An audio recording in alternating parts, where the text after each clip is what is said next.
Can your vagina be too tight?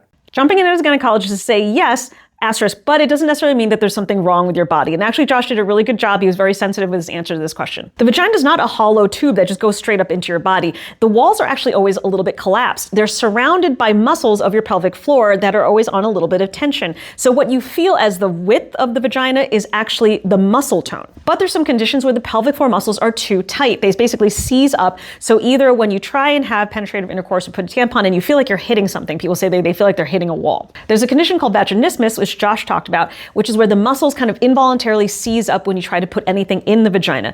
Oftentimes this is because of a history of some sort of trauma, like sexual trauma or something like pain. If someone has like endometriosis, it's already kind of painful. Your body wants to protect you against pain. And so if it senses that something painful is happening, it kind of seizes up to protect you. The other thing that makes the vagina feel more narrow and painful is menopause. So before menopause, with estrogen, the tissue has good blood flow, it can feel moist, and there's all these folds in it called rugae, which let it stretch for things like intercourse.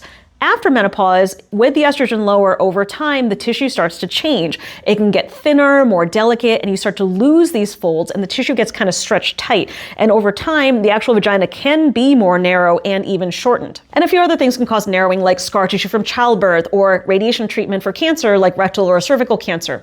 Now, the good news is there are treatments for all of these things. So for instance, for menopause, there's vaginal estrogen, for pelvic floor spasm, and also for things like the narrowing from scar tissue or radiation, there's pelvic floor physical therapy. They help to relax tight muscles, to retrain them, and also sometimes what they'll use is vaginal dilators to gently stretch the tissue to make it less uncomfortable. So if you have any of these conditions, or you're just having pain with intercourse, you don't know what's going on, please see your gynecologist. You can also ask for a referral to pelvic physical therapy. You don't have to keep on suffering.